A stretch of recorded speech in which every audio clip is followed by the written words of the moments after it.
Last week, neurosurgeon Sam Harris just really showed a toxic mind at work, so I just decided to figure out how the brain actually works.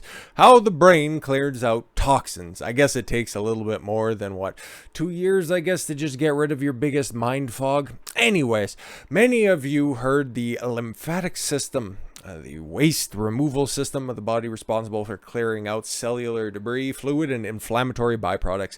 The lymphatic system is found throughout the body and comprises multiple organs, including the spleen, tonsils, adenoids, and thymus gland. Lymph nodes are small, bean-shaped organs located in the lymph channels, which help pump and remove lymphatic fluid and the waste products of the various symptoms. Lymph nodes are located deep within the body, along the limbs, but also strategically placed around the internal organs too. What's interesting about the lymphatic system, though, is while it is functioning is well understood for much of the body, we begin to understand how it works for the brain.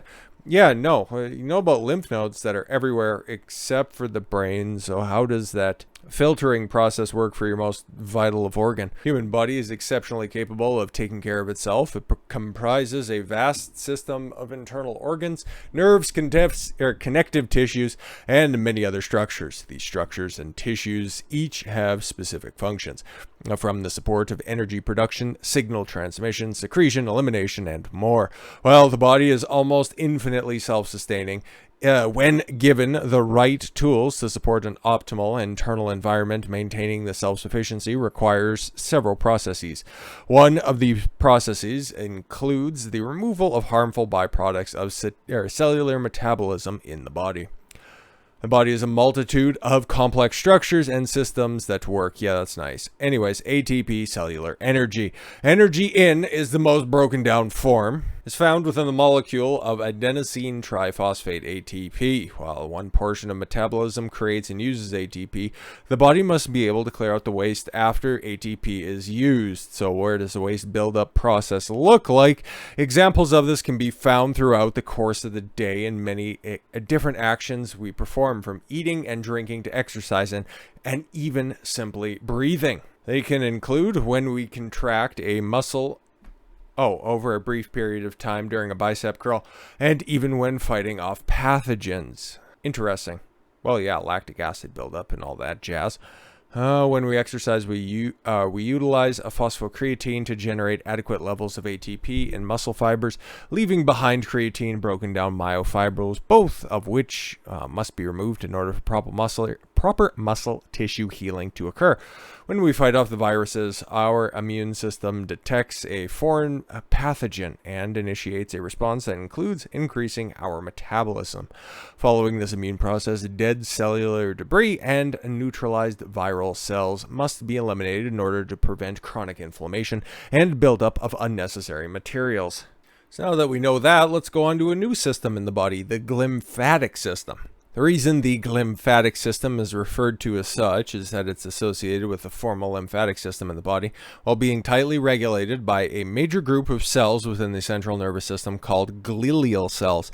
The primary form of glial cells includes astrocytes, microligial cells, and oligodendrocytes. That's a word. Primary form of glial cells includes astrocytes. I already read that. These types of cells have multiple purposes and are incredibly important for the central nervous system to function at its most homeostatic, efficient state. The lymphatic system receives cerebrospinal fluid and interstitial fluid waste from the brain and drains into a peripheral lymphatic system in the body. Not only does the glymphatic system eliminate waste created from the brain, it also removes any excess waste that's able to pass through the structures protecting the brain in the first place. There's a tightly regulated barrier between the brain and the blood vessels surrounding it called the blood-brain barrier. Better Business Bureau for those in the know, BBB. This barrier is responsible for strictly controlling neurotransmitters, solutes, molecules, ions, and various other materials entering the brain. Okay, cool. Well, how does it work with filtering out all the waste fluid then? In various areas of the brain, these ventricles that house cerebral spinal fluid and the fluid critical to clearing the brain toxins, cellular debris, soluble proteins, and metabolic products. This fluid then joins interstitial fluid and being drained out of channels known as aquapro and four channels into a vicrorobin space. That all sounds very technical. A region that surrounds the blood vessel system beneath the subacroid space, which is one of the layers surrounding the brain beneath the skull.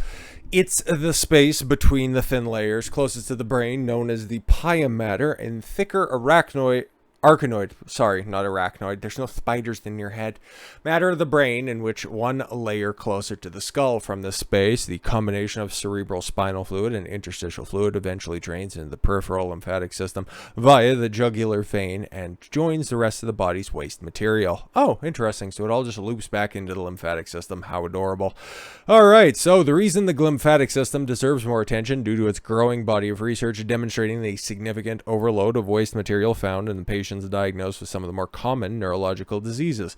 Patients suffering from conditions such as Alzheimer's disease, Parkinson's disease, dementia, autoimmunity, my mistake, pediatric acute onset neuropsychiatric syndrome known as PANS, never heard of it, Peter Pan's in fact, pediatric autoimmune neuropsychiatric disorders associated with streptococcal infections known as pandas.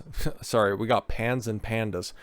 All right, then, this is serious. Concussions have been shown to significantly increase the levels of waste products in the brain. Furthermore, a dysregulated removal of those products. In several of those diseases, there's an altered brain neurochemistry due to an over-dominant inflammatory response. When left unchecked, this inflammation can result in further damage and dysfunction. Cool. So yeah, the glymphatic system. Very important on keeping your old noggin thinking nice and clearly. Didn't know about it beforehand. Now I do. Good. Due to the glymphatic system's relationships with removing waste material from the brain, providing treatment to the system could provide a therapeutic benefit. Yeah, especially if it helps with those old neurological diseases that people have been trying to figure out for generations at this point. Yeah, I would consider that a big old win. So with all that said, thank you all very much for the gift of your time. I've been Don Consuelo. Why don't you follow your gut and get after it. Take care, everyone.